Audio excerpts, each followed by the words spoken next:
ভিন রাজ্যে রক্ত প্লাজমা পাচারকাণ্ড নিয়ে স্বাস্থ্য ভবনে জরুরি বৈঠক। রাজ্যের সমস্ত বেসরকারি ব্লাড ব্যাংকের সঙ্গে বৈঠকে স্বাস্থ্য ভবন। রাজ্যের মোট ৭৩টি বেসরকারি ব্লাড ব্যাংকের সঙ্গে বৈঠক করছেন স্বাস্থ্যমন্ত্রী।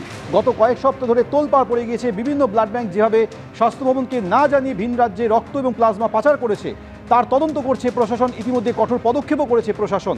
আর এবার রাজ্যের সমস্ত ব্লাড ব্যাংক কর্তৃপক্ষকে নিয়ে বৈঠকে স্বাস্থ্যমন্ত্রী।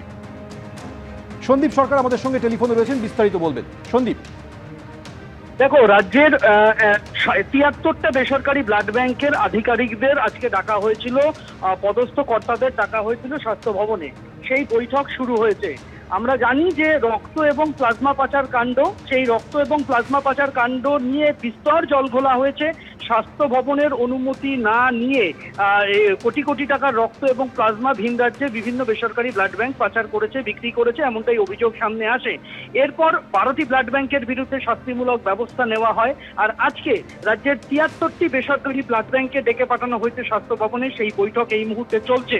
একেবারে এক একটি ব্লাড ব্যাংককে ধরে ধরে স্বাস্থ্যমন্ত্রী তাদের বিভিন্ন বিষয়, তাদের পদাধিকারীরা কারা আছেন, তারা কতদিন ধরে এই ব্যবসার সঙ্গে যুক্ত, সরকারের সাথে কবে চুক্তি হয়েছে, পিপিপি মডেলে কিভাবে সরকারের সাথে তাদের চুক্তি হয়েছে, কিভাবে তারা বেসরকারি ব্লাড ব্যাংক রান করছেন, এই সমস্ত কিছু তথ্য নিচ্ছেন।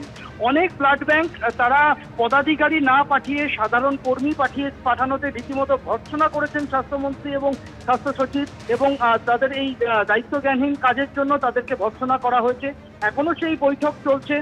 প্রত্যেকটি ব্লাড ব্যাংকের বিরুদ্ধে যা যা অভিযোগ আছে সেই অভিযোগগুলি নিয়ে এই মুহূর্তে এই মিটিংয়ে আলোচনা হবে এবং স্বাস্থ্য ভবনের তরফে নির্দেশ দেওয়া হবে যে কি কি নিয়ম মেনে পরবর্তীতে তাদের কাজ করতে হবে। ধন্যবাদ সন্দীপ। শাসন করা হলো, এরপরে কি হবে? কারেক্টিভ মেজার্স, কি করে ঠিক পথে চলা যাবে। তো আজকের পুরো আমি মিটিং বলবো না, বৈঠক বলবো না, ধরে নিন কর্মশালা। আমরা প্রশিক্ষণ দেব, কোথায় ওদের গলদ ছিল, কোথায় ভুল ছিল। আমরা অলরেডি ২-৩ জনকে বলেছি আপনাদের অপারেশন শুরু করুন।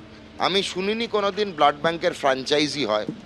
একটা ব্লাড ব্যাংক ১৮ জনের ফ্র্যাঞ্চাইজি, ১৮টি ফ্র্যাঞ্চাইজি খুলেছেন, কিন্তু সেই ১৮টি ফ্র্যাঞ্চাইজির নাকি একজনই চালান।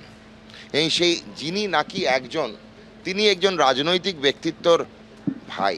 এইটুকু আমরা বললাম। বাকিটা হচ্ছে তদন্ত সাপেক্ষ। বেরোক, আজকে সন্ধ্যাবেলার যদি উদ্ঘাটন হয় জানিয়ে দেবো। এবিপি আনন্দ, এগিয়ে থাকে, এগিয়ে রাখে।